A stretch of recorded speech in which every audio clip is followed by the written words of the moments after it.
유학을 가서 한 7년쯤 살다가 한국에 돌아왔어요. 네. 저는 유학 가기 전에는 참 술자리를 좋아했어요. 술도 많이 마시고 잘 놀던 사람이었는데 갔다 와서 이제 소위 얘기해서 직장인이 돼가지고 술을 마시니까 유학 가기 전에는 친구들이랑 마시니까 한없이 술자리가 좋았는데 이건 갔다 오니까 이제 친구랑 마시는 시간보다 직장에서 마시는 시간이 더 많아요. 그러면 교수님들이랑 다른 사람들이랑 마시다 보면 아 이분들이 취하면은 그래요. 내 마음 알지 그래요. 내가 아무 얘기 안 하셨는데 지금까지 마음에 대해서는 막 이래요. 아 근데 거기서 내가 처음에는 아, 잘 모르겠는데요. 뭐 이런 이들이 굉장히 섭섭해요. 아, 많이 서운해요. 근데 결례죠. 자꾸 그런 얘기를 해요. 그것도 한 번 하는 것도 아니고 이게 뭐 술 취하면 왜 이렇게 돌아가잖아요, 자꾸. 계속. 근데 뭘 얘기한 거지? 도대체 뭘 알아야 된다는 거야, 계속. 근데 우리나라가 그런 게 굉장히 강한 것 중에 하나가 이 마음을 공유해야 되고 마음을 알아야 된다는 게 굉장히 강한 사회예요. 그러네. 근데 어느 사회나 마음이 중요시되는 거는 마찬가지. 이 세상에 마음은 중요하지 않다고 던지는 나라는 없어요. 근데 특이한 게 뭔가 하면 우리나라는 마음과 행동이 분리될 수 있다고 믿어요. 그게 미치는 거예요. 여러분들 서양에서 중요한 이론 중에 하나는 뭔가 하면 개념 중에 하나는 일관성입니다. 그러니까 네가 저걸 좋아하면 좋아하는 행동을 하면 돼요. 네가 저걸 싫어하면 싫어하는 행동을 하면 돼요. 그 일관성이 굉장히 중요한데 우리나라 사람들은요. 그 일관성이 잘 안 드러나요. 아, 너무 힘들어요. 네, 그게 굉장히 달라요. 왜냐? 마음과 행동이 별로 일치하지 않는다고 생각을 해요. 그래도 된다고 믿어요. 근데 나한테 잘해줄 때 그냥 나한테 행동을 잘해주면 좋다고 받으면 되는데 꼭 따져요. 진심은? 맞아. 의도적으로 잘해준다. 네. 그것까지는 그대로 넘어간다고 치고 더 웃긴 건 나한테 못 해주는데 또 진심이 그게 아니라면 넘어가요. 그 가장 대표적인 게 뭔가 하면 이거예요. 욕쟁이야. 여기 황재성 씨도 그 뭐 어디 TV에서 요새 욕쟁이 할머니 역할 하시지 않나요? 그렇지. 얼마 전까지 했었지. 네, 욕하면 좀 기분이 좋아지세요? 그렇지. 아주 사이다 같은 썰이라고나 할까? 정말 기분이 좋아져. 전 세계에 아무 이유 없이 손님한테 쌍욕하는 가게 주인이 별로 없어요. 별로 없어요. 안 그래? 맞아요. 근데 우리나라에서는 저 욕쟁이 할머니 가게가 미디어에 나가고 나면 갑자기 인기집이 돼요. 그럼요. 줄 서요. 사람들 막 찾아가고 네. 왜 가요? 욕 먹으려고. 이제 예를 들어서 등산 같은 거 간다고 칩시다. 그럼 등산 갔다가 이제 등산을 다 끝나고 내려왔어요. 이제 모르는 동네에 왔어요. 근데 등산 끝냈으니까 목도 마르고 배도 고프잖아요. 어디 갈까? 식당은 어딜 갈까? 그러다가 주변에 있는 아무 식당이나 문을 열고 들어가요. 네. 들어가서 이제 서가지고 메뉴는 뭐가 있나, 어디 앉을 자리가 있나 이러고 보고 있는데 갑자기 주인 할머니 같은 사람이 야 이 XX 새끼야 앉아서 처먹어 이러면은 여러분들 그 소리 처음에 들으면 기분이 어떻겠어요? 모르는 사람이 뭐야? 나한테 욕한 거야? 뭐야? 도대체 왜 욕하는 건데?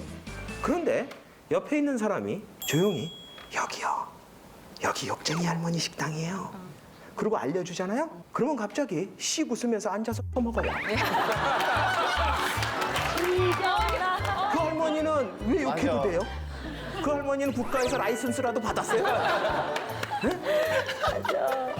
근데 많은 사람들이 아 욕하는 거 기분 나쁘지 않냐? 그러면 이런 식으로 얘기해요. 아이 알고 오면 괜찮아요. 자, 정감 있죠. 뭘 알고 맞아요. 오면 괜찮은 걸까요? 진심은 사실 모르잖아요. 할머니도 사람인데 마음에 안 드는 손님한테 진심을 담아서 찰지게 욕할지 알게 뭐예요? 그럴 수 있잖아요. 할머니도 사람인데 기분 나쁜 날 있고 기분 나쁜 손님 있잖아요. 네, 바이올린 그러면 찰지게 욕할 수 있어요. 네. 진심을 담아서. 근데 우리나라 사람들은 그냥 그게 아니려니 생각하면 또 넘어가요. 그러니까 사실은 마음은 볼 수 없는 거기 때문에 행동만 가지고 판단을 해야지 돼요. 근데 우리나라 사회는 행동을 별로 중요시 안 하고 자꾸 마음을 보자고 덤비는 거예요. 이게 어떻게 보면 진심이 통하고 진심을 아는 사회면은 좋은 거 아니냐? 이게 과거엔 좋았어요. 그 얘기 뭔가 하면 옛날에처럼 자기가 태어난 동네에서 그냥 죽을 때까지 거기서 살면서 그 동네에 사는 절반이 자기의 육촌이고 팔촌이고 칠촌이고 전부 다 친척이고 태어날 때부터 죽을 때까지 보기 때문에 그냥 저 사람 웬만하면 마음 다 알아요. 저 사람이 욕하고 산으로 올라가 버려도 제 진심이 뭔지 다 알아. 그런 사회에서는 진심을 따져도 돼요. 근데 여러분들이 오늘 하루 종일 같이 보내시는 옆에 있는 사람을 아신 지 얼마나 되셨어요? 그 사람이 여러분 진심을 얘기 안 해도 알아요? 많이 뵀죠. 여러분들이 행동을 반대로 해도 그 사람은 다 이해해주고 알아줘요? 이제 그런 사회가 아니에요. 이런 사회에서 그래도 진심을 자꾸 느끼고 싶어지면 무슨 일이 벌어지냐? 오버하기 시작해요. 굉장히 단시간에 빠르게 강력하게 진심을 전달해요. 그러니까 원래 하던 대로만 하면 안 돼요. 항상 그것보다 조금 더 해야 돼요. 여러분들 생각해 보세요. 여러분들이 사회생활 하는데 누가 여러분한테 뭘 해주는데 그 사람이 딱 업무상 역할상 딱 해야 될 정도까지 딱 하면 진심이 느껴져요? 아니요. 절대 안 느껴지죠? 정 없어 보여요. 네, 인간미 그렇죠? 없다 그래요. 인간미 없어. 네. 진심이 느껴질 때는 언제냐? 내가 아예 괜찮아 하지 마. 그런데 쓱 할 때. 다 챙겨주거나. 그렇죠. 안 와도 된다니까. 근데 쓱 나타. 맞아. 예를 들어서 여러분들이 무슨 회사의 부장 정도 되는데 네. 직원들이랑 회식을 해요. 부하 직원들이랑 좋은 일이 있어서 회식을 해서 이제 좀 취했어요. 뭐 필름이 끊기거나 쓰러진 건 아니에요. 조금 비틀거리긴 해도 뭐 택시 잡아서 집에 가면 돼요. 근데 부하 직원들이 이제 헤어질 때 돼가지고 와서 부장님 댁에 모셔다 드릴까요? 그랬더니 여러분은 쿨한 부장이니까 아 됐어. 아니야. 내가 알아서 집에 가면 되지. 뭐 택시 타고 가면 돼. 그랬더니 부하 직원들이 그럼 살펴가십시오. 빈정상합니다. 서운하죠. 서운하죠. 생각을 해보세요. 완전히 필름이 끊겨서 술에 취해가지고 길바닥에 쓰러져 있다. 이건 상사라서 데려주는 게 아니라 인본주의적 차원에서 데려다 주는 거예요. 그게 맞는 거예요. 인간이라면 데려다 줘야 돼요. 인본주의죠. 근데 여러분들이 혼자서 택시 타고 집에 갈 정도만 되면 데려다 줄 필요 없어요. 그럴 때 꼭 튀어나오는 인간이 있어요. 제가 모셔다 드리겠습니다. 이거 나오는 친구. 그래요. 있어 한 명씩. 기회주의자. 기회주의자. 그걸 또 왜 기회냐? 진심이 나왔는데 뭐 기회주의. 저는 그런 사람 싫어하는데 나는 그런 사람 진짜 싫어한다. 아니 담배만 쏙 빼먹는 마음 거 아니고 알겠어요, 마음 개똥 같은 놈들. 이제 그 친구가 이제 집에 데려다 주잖아요. 집에 가는 길에 술이 좀 깨요. 그리고 이제 이 친구 또 집에 혼자 갈 생각하니까 미안하잖아요. 그러면 이제 우리 딱 한 잔만 더 할까? 이러고 아이고. 집 앞에서 술 한 잔 더 하는 거야. 그걸 한 잔만 마시고 끝낸 적 대한민국 사람 아무도 없어요. 아, 정 없죠, 정 없어요. 보통 2시, 3시까지 마시고 다음날 출근을 하면 일은 누가 해요? 어저께 나 버리고 간 그 싸가지 없는 놈이 다 해요. 나랑 같이 새벽 2시, 3시까지 마신 친구는요. 화장실 변기통 붙잡고 앉느라고 일 못합니다. 근데 연말 돼가지고 인사고가를 매겨야 되는데 아하. 사람이 바보가 아니라는 바로 저겁니다. 알아요. 그 싸가지 없는 애가 일 많이 한 거. 그래, 얘가 일은 깔끔하게 해. 일 잘해. 하지만. 야, 이것도 얘가 한 거 맞지. 근데 마음은 얘한테 느꼈어요. 아 진짜 그런 세상. 진심을 따지기 시작하면요, 이런 일이 벌어집니다. 근데 우리나라 사회가 그래서 지금 굉장히 피곤한 거예요. 우리나라 사람들이 왜 이렇게 다른 사람한테 내가 누군지를 알리고 싶어 하는지, 다른 사람이 나를 몰라줄 때 왜 이렇게 화를 내는지에 대한 얘기를 한번 해보려고 그럽니다. 시작은요, 이걸로 시작을 하겠습니다. 왜 이렇게 많은 사람들이 인문학에 열광하고 특히 그 안에 심리학에 열광하고 있느냐. 요즘 제가 그래서 많이 받는 질문이 뭔가 하면 심리학이 왜 이렇게 인기가 있어요? 라는 질문을 받아요. 근데 솔직히 저도 잘 모르겠어요. 제가 대학교 들어갈 때만 해도 심리학과 간다 그러면 전부 다 좀 문제가 있는 애들이구나 이렇게 생각을 할 정도였고, 제 친한 친구는요, 여자친구랑 헤어졌어요. 왜냐? 그 여자친구의 부모님이 그런 심리학 같은 이상한 학문을 하는 남자애한테 딸을 못 준다 그랬어요. 그래서 그때 같이 술 마시고 토한 거 받아주고 술 사주고 이러면서 야, 우린 인생 어떻게 사냐? 이거 해서 되는 거냐? 뭐 이러면서 살아요. 근데 그때 같이 술 마시고 토하고 했던 그 친구는요, 지금 외국계 회사 부사장이 돼 있습니다. 그걸 보면 그 여자친구의 부모님이 미래를 보는 안목은 좀 없었다 이렇게 볼 수가 있어요. 근데 하여튼 이 심리학이 이렇게 인기가 있어진 게요, 얼마 되지 않았습니다, 실제로는. 그럼 갑자기 이 순간에 왜 심리학이 이렇게 인기가 있냐? 그거는 어떤 분들은 대한민국이 중년의 위기다 이렇게 얘기하는 분도 있는데, 저는 대한민국을 사춘기라고 봅니다. 대한민국이 무슨 사춘기냐? 나라가 사춘기를 겪는 경우도 있냐? 논란의 여지는 있지만 말도 안 되는 일에 대해서 이쪽에선 난리치고 저쪽에선 저 난리를 치고 이렇게 갈등이 심한 이 상황을 만약에 이 세상에 어떤 대한민국을 낳은 부모님이 있다면 그 부모님이 저 위에서 이렇게 내려다보면 제 사춘기인가 봐. 그럴 수 있다라는 거예요. 그래서 저는 대한민국을 사춘기라고 봅니다. 사춘기에는요, 이런 적당한 갈등을 겪는 거는 좋아요. 왜냐? 그걸 안 겪고 가는 게 더 나쁜 게, 여기 계신 분들은 이제 뭐 20, 30대, 40대 뭐 이 정도 되신다고 치면요. 사춘기 지나셨고 이제 중년의 위기를 향해서 달려가는데요. 중년의 위기는 왜 오나 하면요. 자기가 살아왔던 이유를 포기하는 시기예요. 결혼할 때 주례가 물어봅니다. 아플 때나 힘들 때나 좋을 때나 나쁠 때나 어쩔 때나 한결같이 사랑하겠습니까? 거기다 대고 뭐 그건 그때 가서 뭐 이렇게 대답하는 사람 아무 전부 다 네 하고 대답합니다. 나중에 가면 이걸 상대방은 거짓말이야. 당신 사랑한다고 얘기해놓고 왜 안 해? 거짓말한 게 아니에요. 그건 착각한 거예요. 할 수 있다고 생각을 한 거예요. 그런데 솔직히 결혼하고 나서 죽을 때까지 자기 배우자를 한결같이 사랑하면서 갔다. 이거 사랑 아니에요. 이거 집착이에요. 정신병이에요. 대부분의 정상적인 사람은요, 오늘은 너무 좋다가 내일은 너무너무 꼴도 보기 싫다가 좋다 막 이러면서 사는 거예요. 그게 정상이에요. 아이가 태어나면 전부 다 자기 아이는 천재인 것 같아요. 대부분 흔히 얘기해서 대한민국에서 명문대라고 하는 대학은 그냥 갈 수 있을 거라고 생각해요. 조금만 뒷바라지하면. 그런데 그 꿈이 하나하나 깨지기 시작하는 게 언제냐? 40대 중반입니다. 이제 배우자는 동거인만도 못해요. 이거 하숙도 아니고 뭐 이래요. 자식을 보면 눈앞이 캄캄해요. 그래도 어떻게든 그걸 부여잡고 끝까지 가보려고 노력을 하다가 결국에 대부분의 사람들이 두 손을 들어야 될 때가 50대 초반입니다. 왜냐? 자기 자신이 지금까지 살아온 이유가 다 의미가 없어진 거예요. 그나마 옛날에는 나았어요. 왜냐? 그 중년의 위기를 겪고 나면요. 그게 50대 중반쯤 되는데 그러면은 수명이 60세 조금 넘어갔으니까 그냥 이러면 안 되는데 이러다가 보통 죽었어요. 근데 요즘은 그걸 깨닫고 나서 30년을 더 살라 그러는 거예요. 나는 지금 내가 살아야 될 이유를 잃어버렸는데 다른 걸 채울 거라도 있으면 그걸 내려놓을 수 있는데 다른 걸 찾지도 못했는데 이걸 내려놓으면 내가 살 이유가 없어져 버리는 거예요. 그러니까 내려놓지도 못해요. 그러면 뭐가 돼요? 흔히 얘기해서 사회에서 속칭 뭐 꼰대라고 얘기하는 거 있죠. 과거의 걸로 계속 얘기하고 있는 사람. 그 사람 내려놓지를 못하는 거예요. 반대로 그걸 다 내려놓고 나면 어떻게 돼요? 이제는 할 게 없어지고 제가 살아야 될 이유를 모르겠고 불행해지는 수밖에 없는 거예요. 이게 중년의 위기죠. 그러니까 어떻게 보면 내 머릿속에 있는 가치가 질적으로 변하는 시기입니다. 그 시기가 첫 번째 오는 게 사춘기예요. 사춘기는 뭔가 하면 태어나서 사춘기까지 아이들은요 비슷비슷하게 큽니다. 근데 사춘기를 지나고 나면 심리학 이론이 거의 없어져 버립니다. 왜냐? 다 각기 살아요. 공통점을 찾기가 굉장히 힘들어요. 그 얘기는 뭔가 하면 태어나서 사춘기까지 살던 그 자기를 지배하고 있던 유전자의 영향, 부모의 영향, 사회의 영향을 극복하고 자기가 살아가야 될 이유와 의미와 가치를 새로 찾는 시기가 사춘기예요. 그 살짝 공백기가 있는 거예요.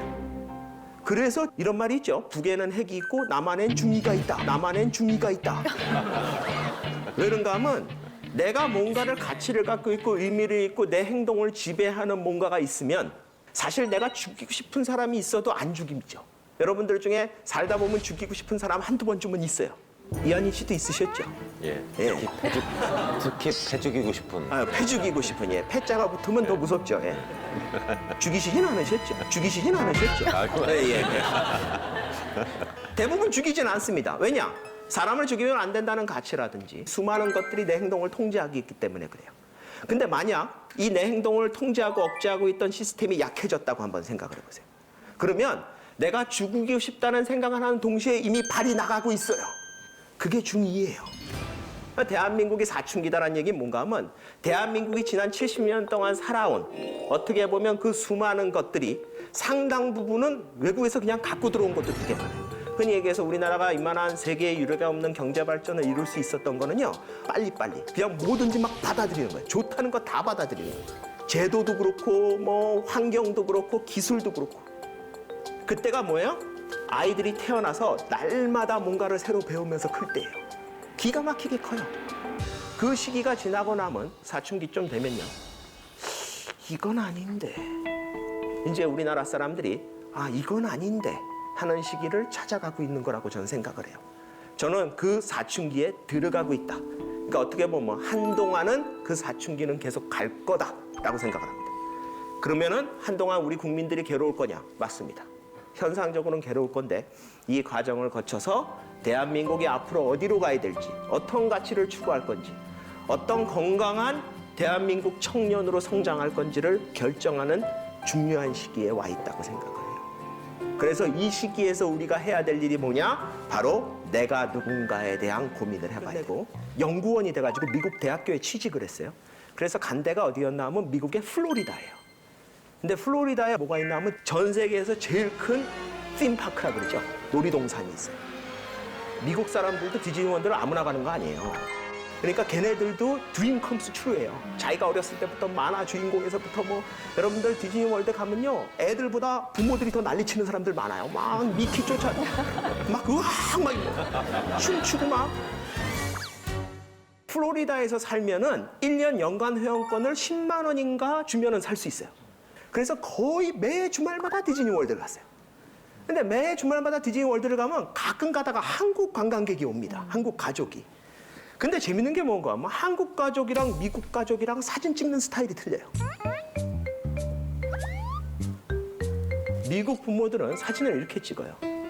이제 미키하고 미니마우스가 지나가면 애들이 막 쫓아가서 좋아하고 춤추고 막 이러면요, 그걸 막 미키마우스하고 미니마우스를 찍어요. 춤추는 거. 그러고 나서 나중에 애들한테 보여주는 거예요. 너 이거 봤지? 그러니까 서양에서의 사진이라는 거는 일반적으로 자기의 기억을 되살려주는 도구예요. 우리나라 부모들은요, 미키하고 미니마우스가 이렇게 나오면은 이렇게 얘기해요. 가서 서 그래요. 그럼 애가 가서 이렇게 서요. 그러면 여기 봐 여기. 이제 부모가 그러는 거예요. 그러면 애가 이렇게 미키마우스 앞에서 이러고 있으면 이제 구도 잡아가지고 탁 찍어요. 그럼 나중에 가서 애한테 보여줘. 너 이거 봤지? 그럼 왜? 못 봤는데? 애는 카메라 보느라고 미키마우스를 본 적이 없어요. 정작 미키마우스하고 미니마우스를 보여주겠다고 데리고 가서 미키마우스, 미니마우스는 엄마 아빠가 실컷 보고요, 애는 엄마 카메라만 보다가 왔어요. 왜 이러냐? 우리나라 사진은요, 주인공이 자기나 자기한테 중요한 사람이 없으면 사진이 아니에요. 여러분들, 제가 그걸 보여주려고 이 사진을 갖고 왔는데, 제가 얼마 전에 가족여행을 갔습니다. 스페인으로. 갔더니 바르셀로나에 이게 있더라고요. 이 가우디 성당이라고 그러는 건데, 뭐 성가족 성당 뭐 이러죠. 이게 1882년인가부터 짓기 시작했대요. 저기 보시면 압니다. 아직도 짓고 있어요. 백몇십 년을 짓고 있는 거예요. 가면 기가 막힙니다. 이게 미치지 않고서야 이런 짓을 어떻게 하냐 싶어요. 그 정도의 규모로 너무너무 아름답게 지어놨어요. 뭐 보면 이게 한 장면이라서 그렇죠. 어마어마한 규모의 성당에 온 벽이 다 스테인글라스 같은 걸로 너무너무 아름, 빛이 들어오면 뭐 죽입니다. 이런 사진도 있어요. 기가 막혀요. 천장 하나하나까지 그냥 한 게 없어요. 이게 가우디의 인생의 역작이에요. 대표적인 거라고 그러죠. 이 사진하고 한번 비교해 보세요. 이 두 아이가 제 인생의 역작이에요. 아직도 찍고 있어요. 우리나라 사람들이 사진을 이렇게 찍으면 초점이 우선 안 맞아요. 왜냐? 사람에다 초점을 맞춰야 뒤게 안 보이는 거예요. 절반 이상은 가렸어요. 자, 이 두 사진이 있을 때 여러분들은 나중에 두 개 중에 어느 걸 킵하실 거예요? 오른쪽?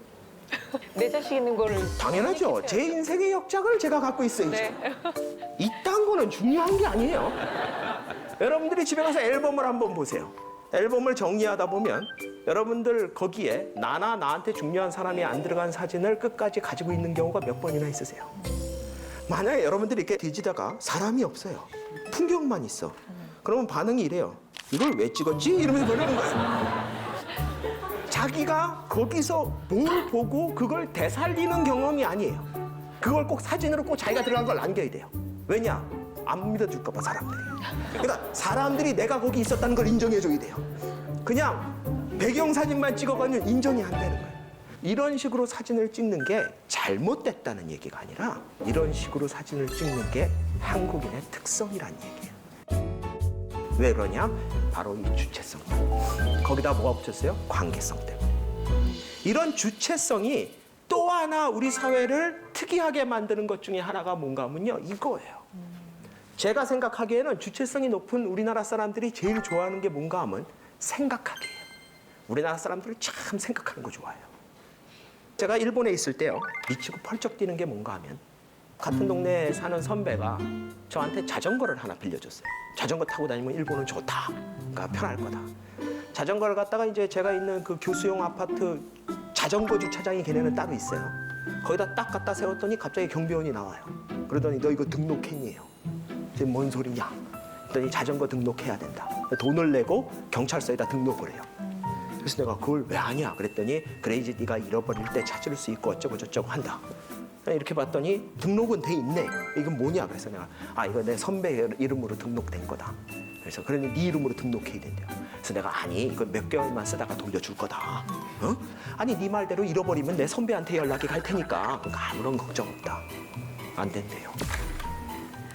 그래서 제가 처음에 막 설명을 하려고 그러다가 안 되니까 알았다 등록하겠다. 그리고 이제 도망을 다녔어요. 결국은 한 달쯤 도망을 다니다가 7번째 나한테 등록하라고 얘기할 때 제가 더러워서 한다 이러고 가서 했어요. 근데 한번 생각을 해보세요. 내가 몇 개월만 쓰고 돌려줄 거면 내가 이걸 등록을 했다가 또 그 선배한테 돌려주면 그 선배는 등록을 또 다시 해야 되잖아요. 이게 얼마나 불편해요. 모든 면에서 보면 그냥 안 하는 게 맞아요. 근데 얘네들이 그런 생각을 안 해요. 해야 된대요.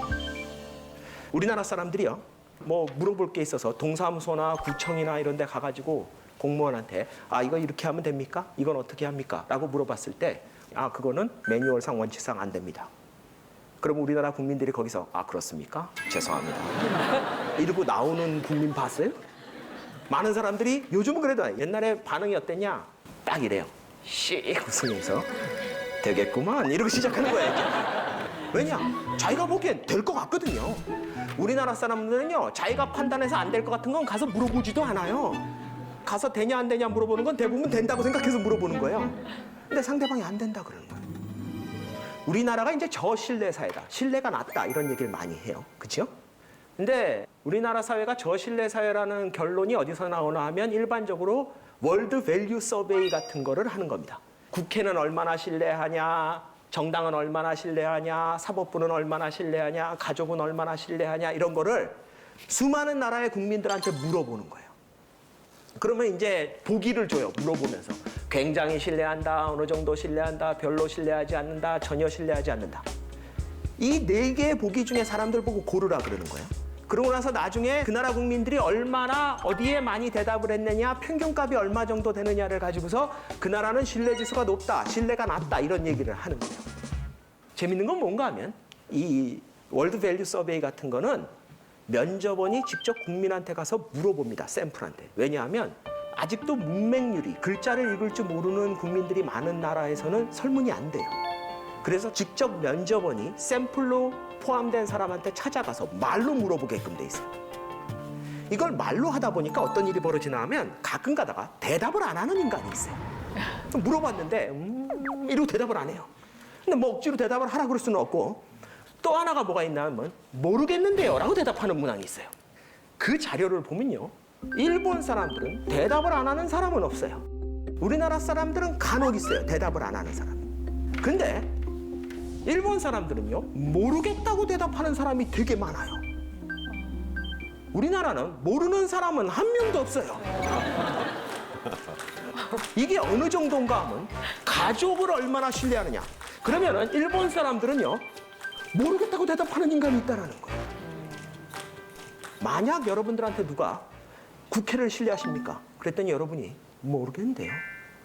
그럼 보통 이렇게 뭐 아니 당신이 국회를 신뢰하냐고요. 모르겠는데요. 그러면 어떻게 대답이 나오냐? 너 아무 생각 없이 사는구나 이러는 거예요. 그러니까 우리나라 사람들은 자기 의견을 강하게 표현하고 갖고 있는 거에 대해서 별로 거부감이 없어요. 근데 일본 애들은 자기 스스로 생각하는 거를 별로 좋아하지 않습니다. 상대적으로. 전혀 아니란 얘기가 아니라. 그래서 걔네들이 실제로 표현만 안 하는 게 아니라 생각 자체도 잘 안 해요. 그러니까 저 같은 사람이 가서 이거 자전거 몇 개월만 탈 거라니까 돌려줄 거야. 네가 생각해도 말이 되지 않아? 난 이런 식으로 얘기를 해요. 조금만 생각하면 해결 방법이 나오잖아. 걔네들은 등록하세요. 그거 한마디예요. 그러니까 우리나라 사람들은 참 생각을 많이 하고 좋아해요. 그걸 뭘 보면 알 수 있나 하면요. 이걸 보면 알 수 있어요. 이게 자동차 사고 사망자 비율이에요. OECD 국가입니다. 이건 이제 국민당 자동차 사고 사망자 비율 상당히 높죠. 우리나라에서 법규 준수율이 OECD 국가 중에 몇 위쯤 되는 줄 아세요? 그러니까 법을 얼마나 교통법규를 잘 지키냐. 최하는 아니고요. 최하위권입니다. 예. 27위에서 28위 정도 나온다. 34, 5개월. 그러니까 최하위권 맞아요. 그런 자료를 보면서 외국의 학자가 저한테 이렇게 얘기를 하겠죠. 한국 사람들은 법을 우습게 하나 봐. 한국 사람들은 준법의식이 약한가 봐. 한국 사람들은 범법자가 많은가 봐. 그러면 저는 이렇게 대답을 해요. 뭔 소리야. 한국 사람들이 법을 얼마나 좋아하는데 날마다 법대로 하자고 그래. 그러면은 서양의 학자가 그럴 거예요. 야, 한국 사람들이 그렇게 법을 존중하고 사랑한다면 이런 데이터가 나올 수 있니? 교통법규 준수율이 이렇게 낮고 사망자가 이렇게 많은 게? 그러면 제가 설명을 해줘요. 그거는 한국 사람들이 준법의식이 약해서가 아니라 주체성이 강해서 그래. 한국 사람들은 이렇게 운전을 하고 가다가 이렇게 사거리 신호등에 이렇게 빨간불이 되면 차가 서요. 빨간불이니까 섰죠. 그럼 옆에 이렇게 중앙선이 노란 게 2개가 있잖아요. 그렇죠? 그럼 이제 서서 생각을 하기 시작해요. 유턴해도 되겠는데? 그러면서 유턴을 하는 거예요. 우리나라 사람들은요, 법을 어기겠다는 사람은 별로 없어요. 근데 자기가 보기엔 이 법이 잘못됐어. 그 생각을 해요. 김상중 씨는 운전하시죠? 네. 예, 그러면 운전하신 지 한 몇 년 되셨습니까? 한 30년 됐습니다. 30년이요. 그러면 주정차를 하면 안 되는 데가 이 왜 인도 옆에 이렇게 노란 선으로 실선이 돼 있는 데는 주정차를 하면 안 된다는 거는 아마 알고 계실 겁니다. 네. 그죠? 나는 지금까지 운전하는 30년 동안 한 번도 거기 차를 세운 적이 없다. 이번엔 제가 예 아니오로 여쭤보죠. 없으십니까? 있으신가요? 있죠. 있지요. 저도 있습니다. 여기 계신 분들 중에 운전하시는 분 한번 손 들어보세요. 운전한다. 이분들 중에 나는 주정차 하면 안 되는 그 노란 선 있는데 단 한 번도 차를 주차한 적이 없다 하시는 분만 남겨놓고 내리세요. 여기 2분, 3분. 대단하신데요. 그런 걸 보통 제가 아까 전에 말씀드렸죠. 집착이라고. 저런 분이 있어야지 돼요. 근데 우리나라는 차를 어떻게 세워요? 그냥 아무렇지도 않게 이렇게 세워요. 저기 노란 실선이 있는 데는 세우면 안 됩니다. 세우죠. 그러고 나서 다른 차들은 지나가기 힘들겠죠. 그럼 몇 대가 힘들게 지나가다가 참을성이 좀 약한 분은 짜증이 나면 창문을 내려요. 그리고 아저씨, 거기다 그렇게 차 세우시면 안 돼요. 거기 차 세우면 안 되는데 아시잖아요. 그러면 차 세운 사람이 뭐라고 대답을 하나 하면 이렇게 대답을 해요. 지나갈 수 있잖아요. 이렇게 대답을 해요. 그게 남 차 지나갈 수 없을 때만 세우지 말라는 선이에요? 우리나라 사람들이 얼마나 배려심이 많은가 하면 보통 그런 사람들이 세워놓고 내려서 확인까지 해요. 다른 차가 지나갈 수 있나 없나. 그런 일이 벌어지면 그 다음에 어떤 일이 벌어지냐? 이런 일이 벌어져요. 이제 차를 저렇게 세웁니다. 다른 차 지나가잖아요. 그렇죠? 지나가는데 아무런 문제 없어요. 보세요. 이 차는 와서 서요. 왜냐? 반대쪽에서 차가 오거든요. 그러면 반대쪽에서 차가 지나가고 나면요. 또 알아서 지나갑니다. 우리나라에서 아주 일상으로 볼 수 있는 거예요. 더 재밌는 건 아마 누가 뭐라고 그랬나 봐요. 저기서 아주머니가 튀어나옵니다. 저 운전자가. 그런데 하는 행동이 어떠신가 한번 보세요. 주변을 둘러보면서 왜? 지나갈 수 있는데? 이런 표정으로 이게 우리 사회가 지금 많은 사회적 갈등 중에 뭔가 하면 법을 지키지 않는다는 게 있어요. 그런데 만약에 그렇게 법을 잘 지키는 국민들이 사는 사회라면 진작에 법은 모두 다 잘 지키는 사회가 됐을 겁니다.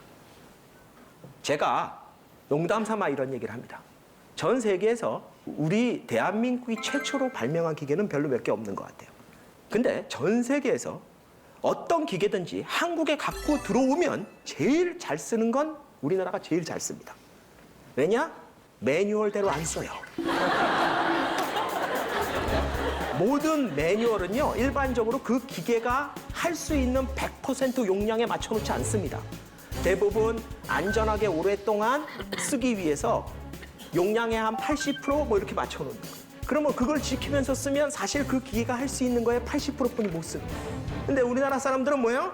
쓰면서 될 것 같은데? 내가 보기에 되겠구만 이러면서 가는 거예요. 그러면 온 국민이 다 모든 기계를 120%, 150%까지 쓰면서 삽니다. 기계만 그렇게 썼을까요? 아니요. 자기 몸도 그렇게 썼고요. 자기 마음도 그렇게 썼어요. 그러니까 온 대한민국 국민들은요. 자기의 120%, 150%를 쓰면서 살았던 거예요. 그러니까 대한민국이 전 세계에 유례가 없는 경제 발전이 일어나는 거예요.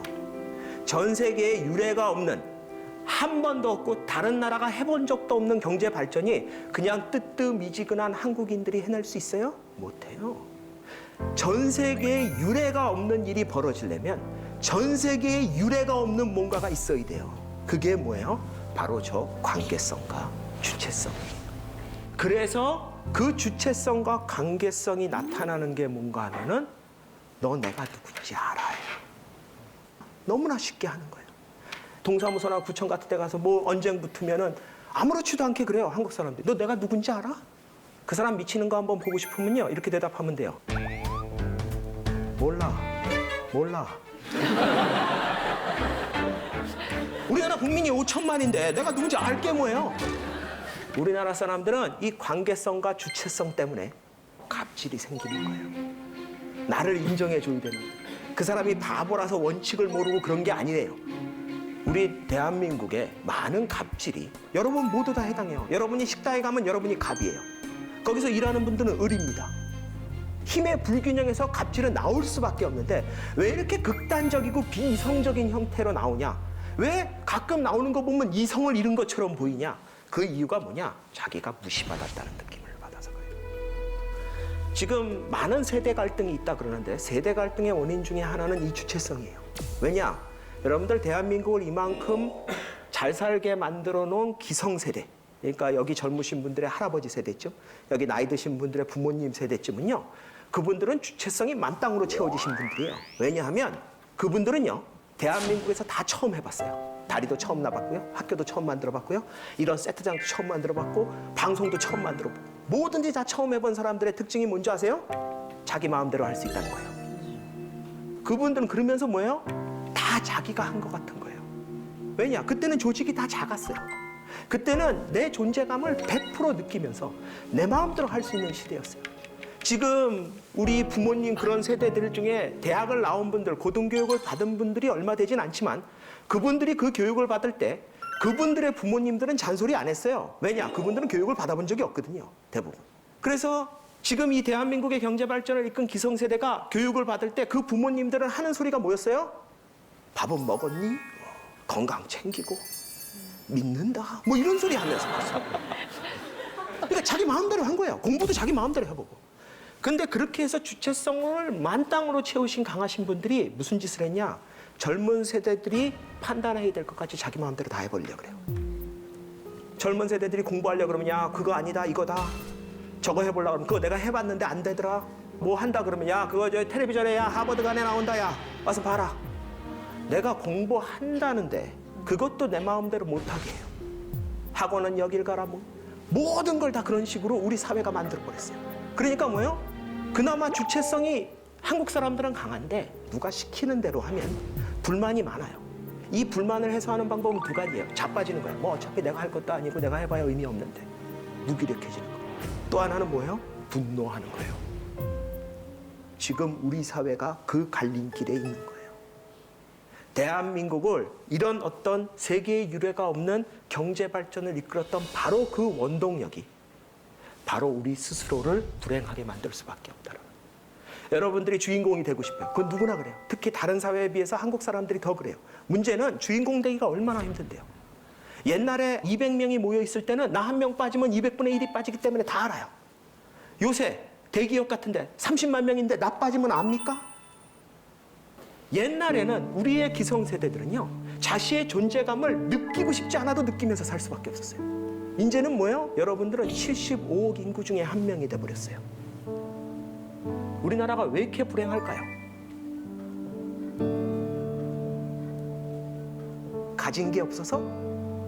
가진 게 없어서 불행하다 그러면요. 솔직히 대한민국 70년 역사에서 지금이 가장 행복해야 되는 거 맞아요. 왜냐? 가진 건 더 많은 거 맞아요. 우리가 가진 것 때문에 불행해진다면 지금 아무도 불행하면 안 돼요. 상대적으로는. 평균적으로는. 가진 것 때문에 불행한 게 아니라 그 수많은 사람들한테 인정받을 일이 별로 없기 때문에 그래요.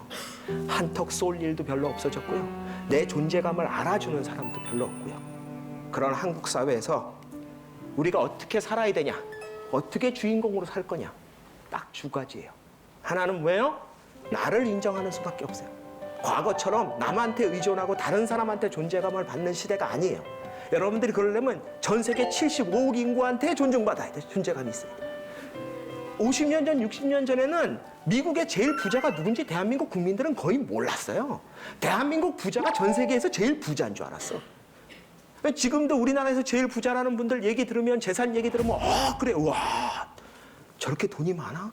그런데 그런 분이 전 세계 무슨 500대 부자에서 보면 랭킹이 200이니 300이니 이런 거 얘기 보면 뭐 지난해나 뭐 별로 다를 것 같지 않은 것 같아요. 이런 시대에 살고 있는 거예요. 여러분이 뭘 해도 전 세계 75억 인구랑 비교될 거라는 거예요. 여러분의 존재감을 강하게 느껴주는 여러분 주변에 있는 사람들은 아빠, 엄마, 형제, 자녀 정도뿐이 안 돼요, 이제. 이런 사회에서는 우리가 설사 주체성을 갖고 있고 관계성을 갖고 있다 그러더라도 우리 스스로가 우리를 인정하는 그런 지혜를 가질 줄 알아야 되고요. 그러면서 동시에 여러분 주변에 여러분의 존재를 인정해 줄 수 있는, 그래서 여러분이 여기 있다는 걸 알고 여러분이 어제 뭘 했고 내일 뭘 할지를 알아주는 그런 사람들을 여러분 주변에 많이 만들어야 된다. 그게 한국인이라면, 한국인이 행복하게 살기 위해서는 반드시 해야 되는 일이다. 저는 이런 말씀을 드리고 싶습니다.